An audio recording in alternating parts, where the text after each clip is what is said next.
Hello guys, welcome to the current affair logics channel. आज की class में हम पॉलिटी के कुछ प्रीवियस ईयर क्वेश्चन जो भी एग्जाम्स में पूछे गए सवाल हैं वो हम करने वाले हैं। तो चलिए वीडियो को शुरू करते हैं। पहला हमारा क्वेश्चन क्या है कि किस पंचवर्षीय योजना में भारत में पंचायती राज प्रणाली पहली बार लागू की गई? इन विच 5 year plan the Panchayati Raj system was introduce in India for the first time? पहली बार कब इंट्रोड्यूस किया गया था? कौन से 5 ईयर प्लान में इंट्रोड्यूस किया गया था, ये आप बताएंगे। तो बताइए भाई, कौन से में किया था? चार ऑप्शन आपके पास, पहला, फर्स्ट, सेकंड, थर्ड और फिफ्थ 5 ईयर। कौन सा 5 ईयर प्लान था? तो सेकंड 5 ईयर जो प्लान था उसमें पंचायती राज सिस्टम को इंट्रोड्यूस किया गया था जवाहरलाल नेहरू के द्वारा। देखिए, आप देख सकते हैं जवाहरलाल नेहरू ने कब, अक्टूबर 1959 को नागौर डिस्ट्रिक्ट ऑफ राजस्थान, राजस्थान की जो नागौर डिस्ट्रिक्ट है वहाँ पर। दूसरा ऐसा स्टेट कौन सा बना जिसने पंचायती राज सिस्टम इंट्रोड्यूस किया? दूसरा स्टेट बना आंध्र प्रदेश। और इसने कहाँ किया था? सदनगर, नियर हैदराबाद के पास में एक जगह है सादनगर, वहाँ पे इंट्रोड्यूस किया था। चलिए नेक्स्ट क्वेश्चन करते हैं। On which date supreme court of India started operations in independent India? तो स्वतंत्र भारत में सर्वोच्च न्यायालय ने किस तारीख को अपना कार्य प्रारंभ किया? तो बताइए भाई। तो ऑप्शन बी आपका सही हो जाएगा। 28 जनवरी 1950 को supreme court of India started operations in independent India. की पॉइंट कुछ इंपॉर्टेंट है, देख सकते हैं। देखिए, supreme court of India come into existence on 26 जनवरी को, 26 जनवरी को एग्जिस्टेंस में आया 1950 में, और 28 जनवरी को इसने काम शुरू कर दिया 1950 में। ठीक है, 2 दिन बाद। किसकी परमिशन लेनी होती है? पार्लियामेंट हाउस की परमिशन के द्वारा ये काम करना शुरू किया था। पार्लियामेंट से इसने परमिशन ली और it moved in current building in 1958। जो अभी रिसेंट जो सुप्रीम कोर्ट की जो बिल्डिंग है, जहाँ पे सुप्रीम कोर्ट की कार्यप्रणाली होती है, सर्वोच्च न्यायालय है हमारा, तो उसकी करंट बिल्डिंग में उसने शिफ्ट कब किया था? 1958 में। 1958 से वो वहीं काम कर रहा है, वहीं पे उसकी लगता है आपका सुप्रीम कोर्ट का। ठीक है, नेक्स्ट क्वेश्चन हमारा है, the constitution of India was adopted bye, Bharat का संविधान किसके द्वारा अपनाया गया था? देखिए, ऑप्शन बी सही हो जाएगा। कॉन्स्टिट्यूशन असेंबली के द्वारा आपका अडॉप्ट किया गया था constitution. Constitution of India was adopted by the constitution assembly on 26 November 1949 को अडॉप्ट किया गया था। Assembly adopted to the constitution of India and it come into effect, और ये इफेक्ट में आया, वर्किंग प्रोसेस में आया 26 जनवरी 1950 को। नेक्स्ट क्वेश्चन हमारा बनता है, how many times a person can be elected as the president of India? जो एक व्यक्ति है, भारत में कितनी बार राष्ट्रपति चुना जा सकता है? एक इंसान, एक ही इंसान, सेम इंसान। 9 बार, 1 टाइम, 2 टाइम, 3 टाइम? बताइए। तो ऑप्शन ए हो जाएगा, कितनी बार भी आप चुन सकते हैं उस इंसान को, 9 बार। ठीक है, the tenure of president of India, जो 5 साल का उसका टेन्योर होता है, 5 साल में री इलेक्शन होगा। अगर आपको दोबारा उसको बहुमत से जीत जाती है उनकी गवर्नमेंट और चुन लेती है सरकार, तो दोबारा सेम उसी इंसान को आप बना सकते हैं PM. There is no restrictions on the number of times of president, sorry, president can be re elected. कितनी बार भी प्रेसिडेंट को आप री इलेक्ट कर सकते हो, उसमें कोई दुविधा नहीं है, लेकिन उनका टेन्योर होता है 5 साल का। नेक्स्ट क्वेश्चन है, what is the maximum age till which UPSC chairman and members can hold office? तो कितनी मैक्सिमम एज होगी कि यूपीएससी के चेयरमैन और मेंबर्स होल्ड कर सकते हैं, ऑफिस जा सकते हैं? तो बताइए वो कितना है? 60, 62, 65 या 70? कितना एज बैरियर रखा गया है? तो 65 मेरे हिसाब से सही होने वाला है। आप देख सकते हैं 65 बिल्कुल सही है। The chairman and members of the union public service commission hold office for a term of 6 years. 6 साल के लिए वो ऑफिस में टर्म कर सकते हैं, until they attain the age of 65 years, which is earlier. The president is authorized, जो president authorized to determine the conditions of service of the chairman and members of the commission. जो president है वो decide करता है उनकी term and conditions जो भी होती हैं उसको ऑफिस में उनके आने की, जाने की, रिटायरमेंट की सारी कौन प्रेसिडेंट देखता है मेरे भाई। नेक्स्ट क्वेश्चन है आपका, the prohibition of child marriage act was passed in which year? जो चाइल्ड मैरिज है, छोटे छोटे बच्चों की शादियां करवा दी जाती हैं, तो ये बहुत होता है भाई, राजस्थान के एरिया में पहले बहुत होता था कि बहुत छोटे बच्चों की शादियां करवा देते। तो उसको रोकने के लिए जो एक्ट आया आपका, prohibition of child marriage act, वो कब आया, कौन सी साल में आया, ये आपको बताना है। 2005, 2006, 2007, 2008, 2005, 2006? बताइए। तो वो 2006 में ये एक्ट है, इसको पास किया गया। देखिए, the government of India pass the prohibition of child marriage act in 2006। It came in to force, ये नवंबर 2007 में लागू हुआ। द ऑब्जेक्टिव था इसका to prohibit solemnisation of child marriage and connected and incidental matters in India. तो बहुत सारे ऐसे केस आने लगे थे कि छोटे बच्चों की शादियां हो रही हैं, अपनी एज गैप बहुत होता था, उसकी वजह से ये एक्ट लाया गया। नेक्स्ट क्वेश्चन है हमारा, in India who among the following is also known as the guardians of the public purse. निम्नलिखित में से किसे सार्वजनिक खजाने का संरक्षण भी कहा जाता है। तो देखिए आपको बताना है इसका चार ऑप्शंस में से किसको कहा जाता है। तो ऑप्शन ए आपका comptroller comptroller and auditor general of India. Pronunciation में थोड़ी दिक्कत हो रही थी, सॉरी दोस्त। ऑप्शन ए आपका सही हो जाएगा इसका, ठीक है। The controller and auditor general is also known as guardians of the public purse of India. He is the head of Indian audit. जो भी ऑडिट है, लेखा जोखा होता है, हिसाब किताब अकाउंट्स का, अकाउंट डिपार्टमेंट्स का, वो सारा का सारा ये लोग देखते हैं, कैग वाले, ठीक है। नेक्स्ट क्वेश्चन है, the state public service commission presents reports on its performance to which of the following. जो स्टेट पब्लिक सर्विस कमीशन है भाई, वो किसको अपनी रिपोर्ट परफॉर्मेंस की जमा करवाता है, किसके सामने कर रखता है। तो वो गवर्नर के सामने रखता है। ऑप्शन डी आपका सही हो जाएगा। The state public service commission presents to the governor a report on its performance annually, मतलब साल में ये एक बार अपनी रिपोर्ट देता है स्टेट गवर्नर को। The governor of the state places this report before both the house of the state legislature. दोनों houses, lower and upper house के सामने गवर्नर इसको प्लेस करता है रिपोर्ट को, खुद चेक करने के बाद। नेक्स्ट क्वेश्चन हमारा बनता है, how many schedules does the constitution of India. Bharat के संविधान में कितनी अनुसूचियां हैं।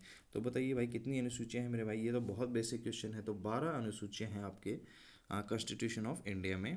शेड्यूल्स हैं 12, ठीक है। The constitution of India contain 12 schedules, 12 schedules हैं। There are 12 schedules in the constitution of India. बिल्कुल ये एक ही सेम चीज़ है।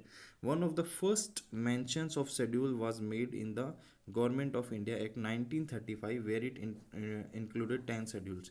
जब पहली बार शेड्यूल्स को इंक्लूड किया गया था और तब इंट्रोड्यूस किया 1935 में गवर्नमेंट ऑफ इंडिया एक्ट के द्वारा, तब उसमें 10 ही शेड्यूल्स थे मेरे भाई, ठीक है। नेक्स्ट क्वेश्चन है, which of the following countries has the lengthiest constitution in the world. मतलब सबसे बड़ा लेंथिएस्ट संविधान किसका कॉन्स्टिट्यूशन है वर्ल्ड के अंदर। तो मेरे भाई बताइए किसका कॉन्स्टिट्यूशन है। आपके पास चार ऑप्शंस हैं, America, UK, India and France.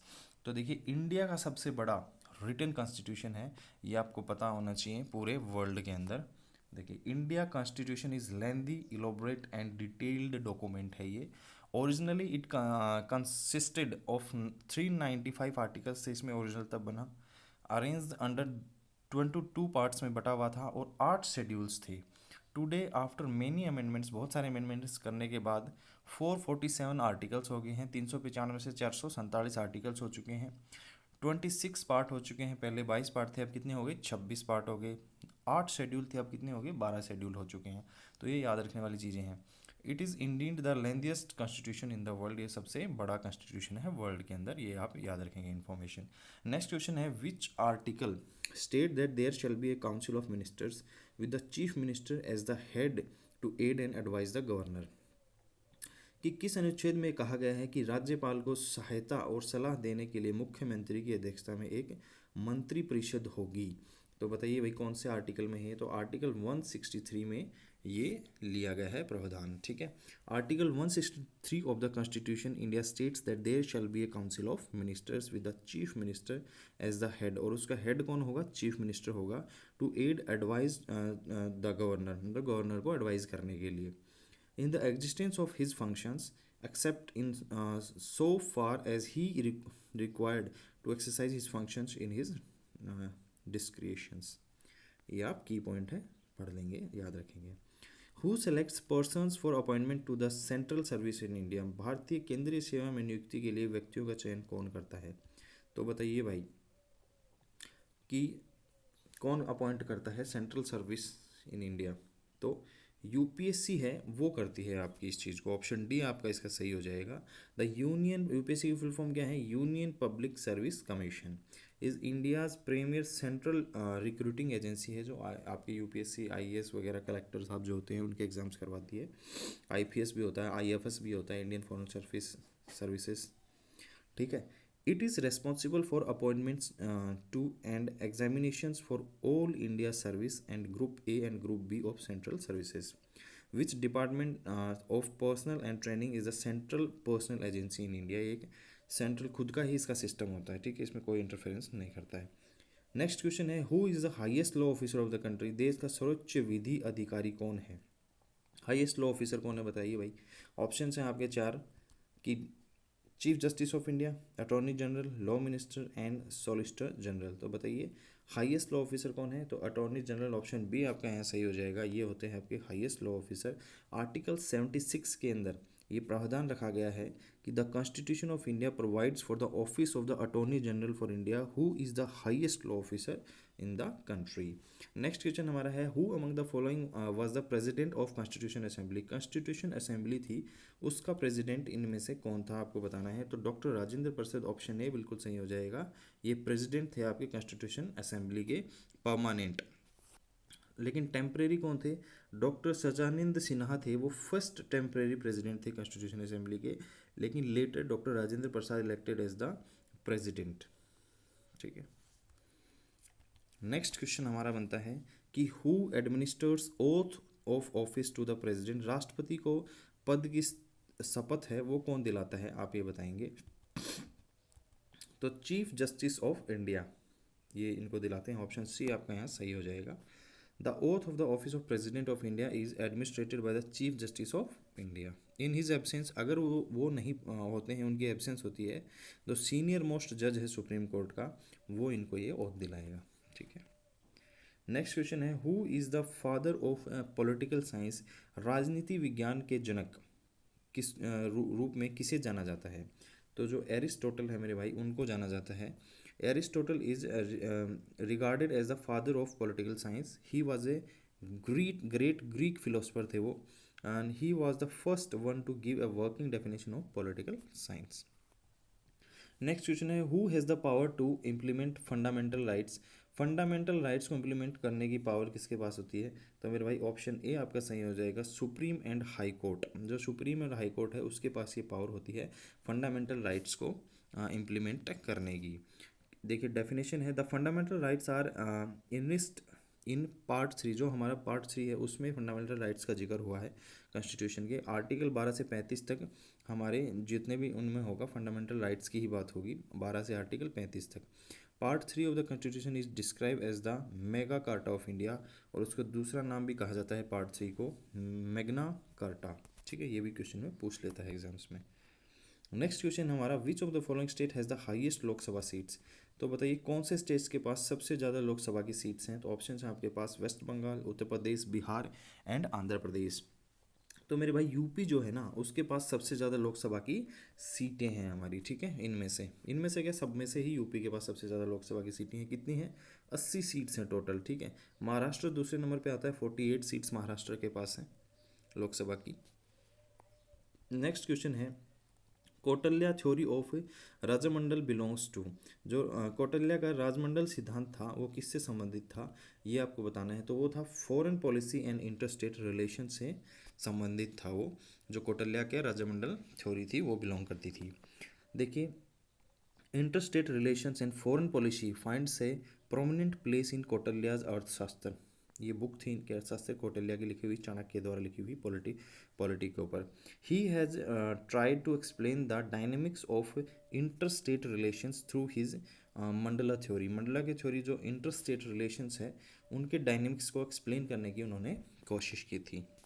Next question है, democracy was first practised in? जो लोकतंत्र का सर्वप्रथम अभ्यास कहाँ किया गया था, कौन से कंट्री में किया गया था, ये आपको बताना है। तो बताइए भाई, चार ऑप्शन हैं, India, Greece, UK and USA. तो इंडिया तो नहीं है क्योंकि हमने वहाँ से लिया ही नहीं, तो ग्रीस है, ऑप्शन बी आपका सही हो जाएगा। डेमोक्रेसी को ग्रीस के अंदर सबसे पहले प्रैक्टिस किया गया था लोकतंत्र को, ठीक है मेरे भाई। देखिए, the term democracy first appeared in ancient Greek political and philosophical through in the city state and Athens during classical antiquity.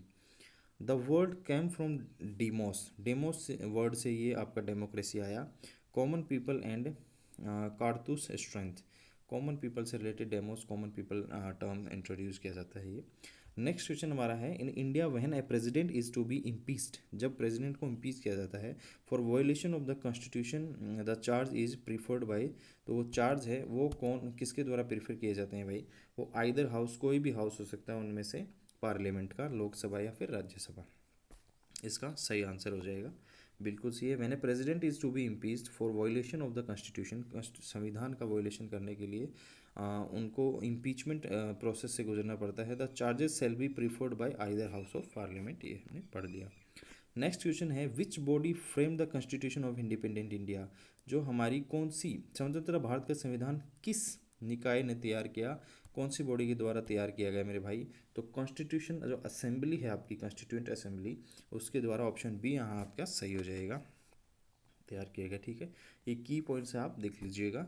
Next question हमारा है, who propose the preamble before the drafting committee of the constitution, कि संविधान की प्रारूप समिति के समक्ष प्रस्तावना का प्रस्ताव किसने रखा था, पहली बार किसने किया था भाई, किसने प्रपोज किया था preamble before the drafting committee of the constitution, तो बताइए किसने किया था, तो जवाहरलाल नेहरू साहब, ऑप्शन ए है, इन्होंने ये बात रखी थी।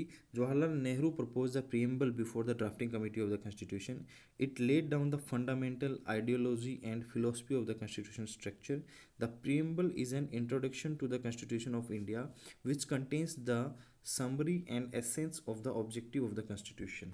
ठीक है, the constitution assembly was set up in, कौन से साल में संविधान सभा की स्थापना हुई थी मेरे भाई, ये आपको बताना है, तो 1946, ऑप्शन बी आपका सही हो जाएगा, संविधान कॉन्स्टिट्यूशन असेंबली की स्थापना हुई थी।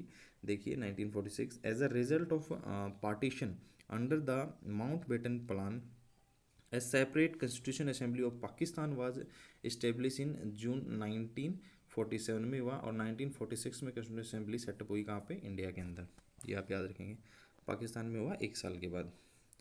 How many language are contain in 8th schedule of the Indian constitution, तो 8th शेड्यूल है भारत का, उसके अंदर कितनी लैंग्वेजेस थी, तो देखिए 22 लैंग्वेजेस रखी गई हैं। There are 22 official languages in India and they are covered under the 8th schedule of the Indian constitution. Total अभी शेड्यूल्स कितने हैं रिसेंट, 12 शेड्यूल्स हैं। ठीक है भाई, बिल्कुल सही है। नेक्स्ट क्वेश्चन हमारा क्या है, विच house is called the upper house of the parliament, कौन से हाउस को अपर हाउस कहा जाता है, संसद का उच्च सदन किस सदन को कहा जाता है। 4 ऑप्शन हैं, लोकसभा, राज्यसभा, विधानसभा और या दोनों, A and B, Lok Sabha, Rajya Sabha. तो अपर हाउस को किसको कहा जाता है, राज्यसभा, ऑप्शन बी आपका सही हो जाएगा, Rajya Sabha is the called the upper house of the parliament. The maximum members allowed in the Rajya Sabha is 250, 238 plus 12। Next question है, the members of Rajya Sabha are elected for the term period of, जो आपके members हैं राज्यसभा के वो कितने साल के लिए अपॉइंट होते हैं, चुने जाते हैं, राज्यसभा के सदस्यों का चुनाव कितने समय के लिए होता है बताइए आप, 4 साल, 5 साल, 6 साल, या फिर वो डिफाइन ही नहीं होता, कितने साल के लिए रह सकते हैं, तो ऑप्शन सी आपका 6 साल के लिए बिल्कुल सही हो जाएगा। The members of elected for a period of 6 years, every 2 साल में, हर 2 साल में 1/3 मेंबर्स हैं वो रिटायर हो जाते हैं, उनकी जगह नए मेंबर्स आ जाते हैं, ये आप इंफॉर्मेशन याद रखेंगे। नेक्स्ट क्वेश्चन है, the fundamental duties in the constitution is derive from which country, तो कौन से कंट्री से हमने जो फंडामेंटल ड्यूटीज़ हैं मेरे भाई वो ली हैं, तो रसिया से हमने फंडामेंटल ड्यूटीज़ ली हैं। फंडामेंटल राइट्स हमने कहाँ से ली हैं, यूएसए से। ड्यूटीज़ हमने ली हैं रसिया से, ये आप याद रखेंगे, क्वेश्चन में पूछ लेता है। नेक्स्ट क्वेश्चन है, who among the following was the chairman of drafting committee of the Indian constitution, तो कौन चेयरमैन, भारतीय संविधान की प्रारूप समिति के अध्यक्ष कौन थे बताइए भाई, चेयरमैन कौन थे कॉन्स्टिट्यूशन असेंबली के ड्राफ्टिंग कमेटी के, तो कौन थे, भीमराव अंबेडकर साहब हैं, ऑप्शन सी आपका सही हो जाएगा। Doctor Bhimrao Ambedkar was the chairman of drafting committee Indian Constitution on 29 अगस्त 1947। 29 अगस्त 1947 को the constitution assembly setup A drafting committee. Drafting committee जो सेटअप हुआ वो कब हुआ था, 19 अगस्त 1947 को। उसमें चेयरमैनशिप में डॉक्टर भीमराव अंबेडकर थे, उन्होंने प्रिपेयर किया था draft constitution for India. Next question है, which of the following does not come under fundamental rights of the constitution of India निम्न में से कौन भारत के संविधान के मौलिक अधिकारों के अंतर्गत नहीं आता है? तो बताइए भाई, फंडामेंटल राइट्स में कौन नहीं आता? Right to freedom of religion आता है कि नहीं आता है, बताइए। आता है बिल्कुल। राइट अगेंस्ट एक्सप्लॉइटेशन बिल्कुल आता है फंडामेंटल राइट्स में ये। Equal pay for equal work, मतलब जितना काम करोगे उतना ही पैसा सबको इक्वल मिलेगा भाई। कोई अगर मैं 1,000 रुपये का काम कर रहा हूँ तो मेरे को 1,000 मिल रहे हैं, तो दूसरा इंसान भी सेम काम कर रहा है तो उसको उतना ही सेम काम करने के उतना ही पे किया जाएगा, ये भी है fundamental right. Equality before law ये नहीं है, तो ऑप्शन डी आपका यहाँ पे सही हो जाएगा। ठीक है, कुछ इंपॉर्टेंट की पॉइंट है, देख लिए। Equal pay for equal has been inherited in the Indian constitution, article 39D में रखा गया। Part 4 of the directive principle of state and policy, DPSP के है जो चौथा पार्ट, उसमें it directs the state that there should be equal pay for equal work for both man and women, women हो या फिर मैन हो, दोनों के लिए पेमेंट सेम काम के लिए इक्वल रखा जाएगा। ये बिल्कुल सही चीज़ है। Who among the following was the chairman of string committee of the constitution assembly? निम्नलिखित में से संविधान सभा की जो स्ट्रिंग समिति थी उसके अध्यक्ष कौन थे मेरे भाई, ये आपको बताना है। तो बताइए कौन थे उसके अध्यक्ष? तो राजेंद्र प्रसाद, ऑप्शन बी आपका सही हो जाएगा इनमें से, वो चेयरमैन थे आपके स्ट्रिंग कमेटी के। Rajendra Prasad was the chairman of String Committee of the Constitution Assembly. The Union Constitution Assembly appoints a number of committees to deal with the different tasks of constitution making. ये की points आप पढ़ लीजिएगा इसको। Next question है, which of the following countries have a unwritten constitution? तो बताइए कौन सी कंट्री है जिसका अनरिटन कॉन्स्टिट्यूशन है, लिखा हुआ नहीं है। जैसे इंडिया का लिखा हुआ है और सबसे बड़ा लेंदी है, उस हिसाब से इनमें से कौन सी कंट्री है जिसका अनरिटन कॉन्स्टिट्यूशन है, मतलब वो लिखा नहीं हुआ है? USA, Nepal, India and UK, तो ऑप्शन डी यूके है। ब्रिटेन है उसका कॉन्स्टिट्यूशन है वो बिल्कुल भी लिखा हुआ नहीं है। The correct answer is UK. The countries like United kingdom, Britain, New Zealand and Israel have an unwritten, uncodified और अनरिटन कॉन्स्टिट्यूशन। इसमें देखिए 3 कंट्रीज और हैं, न्यूजीलैंड है, इसराइल है और ब्रिटेन है और यूके है। इन कंट्रीज़ का कॉन्स्टिट्यूशन है वो लिखा हुआ नहीं है मेरे भाई, अनरिटन है। नेक्स्ट क्वेश्चन हमारा जो बनता है वो बनता है, constitution of India was adopted on, Bharat का संविधान कब अपनाया गया, कौन सी डेट को अपनाया गया, ये आपको बताना है। 26 जनवरी 1950, 26 जनवरी 1949, 26 नवंबर 1949 या फिर 31 दिसंबर 1949 को बताइए मेरे दोस्त, चार में से कौन सा ऑप्शन सही हो जाएगा? तो ऑप्शन सी है आपका, 26 नवंबर 1949 को constitution of India was adopted, बिल्कुल आपका सही हो जाएगा। ठीक है, देखिए की पॉइंट क्या है कि the Republic is governed in term of the Constitution of India which was adopted by the Constitution Assembly 26 November 1949 को एक्सेप्ट किया गया एंड केम इनटू फोर्स 26 जनवरी 1950 को ये फोर्स में आया। अडॉप्ट कब किया गया था, एक्सेप्ट कब किया? 26 नवंबर 1949 को, लेकिन कम इनटू फोर्स चालू कब हुआ? 26 जनवरी 1950 को। नेक्स्ट क्वेश्चन है हमारा, article 17 of the Indian constitution provide for, भारतीय संविधान के अनुच्छेद 17 में का क्या प्रावधान है, मतलब क्या रखा गया है आर्टिकल 17 में, किसके बारे में जिक्र हुआ है? अबोलिशन ऑफ टाइटल्स, मतलब जो टाइटल्स रख लेते हैं उसका abolition. Equality before law, law से पहले इक्वलिटी सब में। अबोलिशन ऑफ अनटचेबिलिटी, मतलब छुआछूत का उसका विरोध, abolition. Equality of opportunity in matter of public employment, तो बताइए भाई, तो आर्टिकल 17 में जिक्र हुआ है अबोलिशन ऑफ अनटचेबिलिटी का। ठीक है, article 17 of the constitution provides the abolition of untouchability, untouchability is abolished and it's practice in any form is forbidden, कि उसकी बोल ये कलर पे ज़्यादातर होता था अनटचेबिलिटी, तुम काले हो गोरी हो, ये सब आर्टिकल 17 में इसका अबोलिशन हुआ है कि ये सब नहीं होना चाहिए।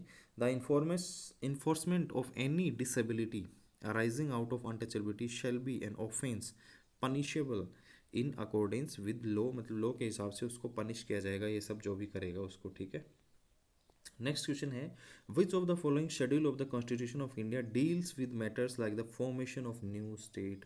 अगर आपको नया स्टेट बनाना हो, स्टेट्स की बाउंड्री चेंज करनी हो, तो बताइए कौन से शेड्यूल में इसका जिक्र हुआ है? तो सबसे पहला मेरे दोस्त फर्स्ट जो शेड्यूल है उसी में ये जिक्र हुआ है कि आप स्टेट्स की बाउंड्री चेंज कर सकते हो, उनके नाम चेंज कर सकते हो, इस सब के बारे में।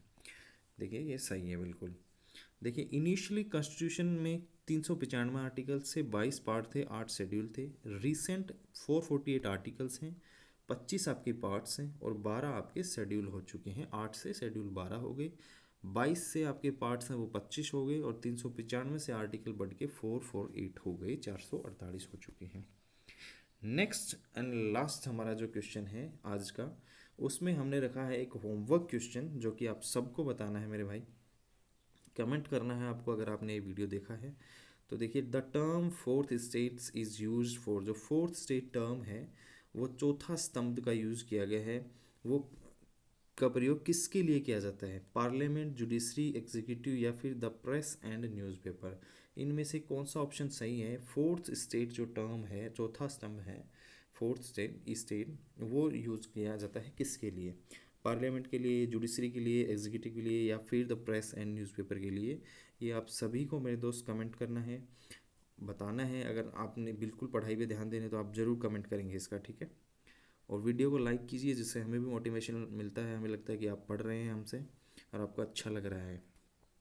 एंड अगर आपको इसका लिंक चाहिए वीडियो का, पीडीएफ का, तो हमारे टेलीग्राम पे आपको ये पीडीएफ मिल जाएगा इसका पूरा, वहाँ से आप डाउनलोड करके इसका प्रिंट आउट निकलवा सकते हैं।